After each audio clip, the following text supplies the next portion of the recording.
In this video, I'll talk about the General Social Survey and navigating the website. The first thing you'll want to do is create an account and get signed in. You can see here that I'm already signed in. And so I'll want to click on Search Variables to go look at the data that is available from the General Social Survey. There's a few things that you may want to change as you're looking for data. If you're looking for something from a specific year, you can use this bar to change the years that are going to be shown. Right? If you change that filter for the years, the website will only show you variables that are available from those years. You can see these green bars indicate whether each question was asked in a given year. So every year they have the year of the response, they have a respondent ID, they ask about the labor force status every year, but some of these aren't going to be asked in every iteration. So age when first married was asked in the first 2015 years of this survey, and then they've discontinued that question. And so it's not available if you want to get it for 2018. That's what the gray indicates. And so you can change this filter so you're only looking at one given year or a set of years that you want to look at. You can use this if you want to look by subject or module, as they call it. If you want to look at questions related to drinking, you can click drinking, right, education, all of these different options of how they've categorized the different questions. If you just want to search for a keyword, you can also do that up here. And so if I'm interested in politics, I can search politics, and it'll bring up all of the questions that they have related to politics. If I'm interested in politics in a certain year, I can change the filter for years. You can also select specific years. So if I'm interested in politics in 2018, I can search that. These are the questions that have politics. You might want to search a few different ways because the keyword search is a little specific. So these are the questions that have the word politics.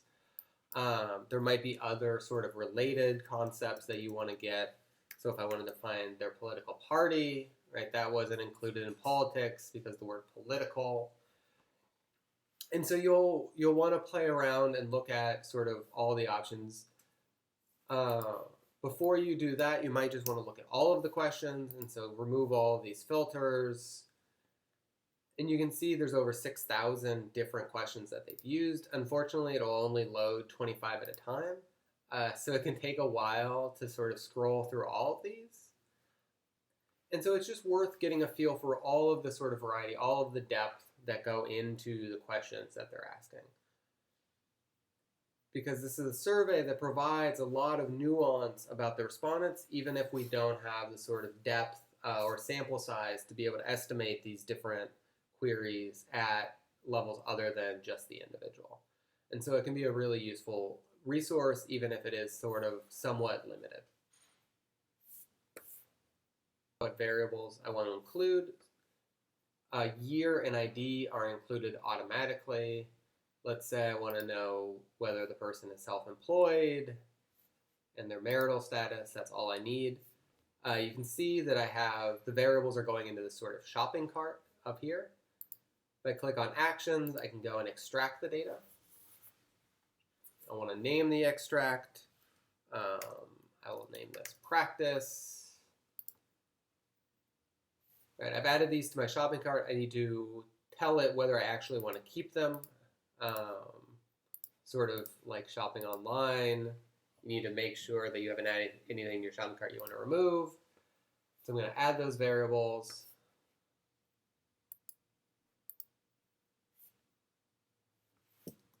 Let me do this again.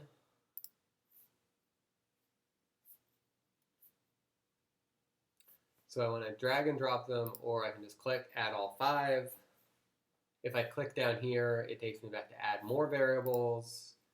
I want to use all cases. It might be that I want to remove, if I'm not interested in people under the age of 30, I can set up subsets of the data here. If I only want to look at Democrats, I can say to remove anyone that's not a Democrat, all of those different things.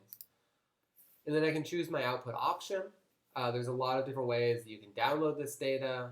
Um, you can, and a lot of these we talk about in the section on loading data. You can take it as a Stata, the .dat, SPSS, or Excel.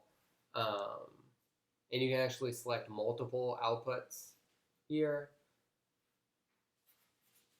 And so I'll just use the default, and then I would go and create the extract, and I'd want to download it to somewhere on my computer that I would know, where I'd be able to locate it, and then load it into R for analysis.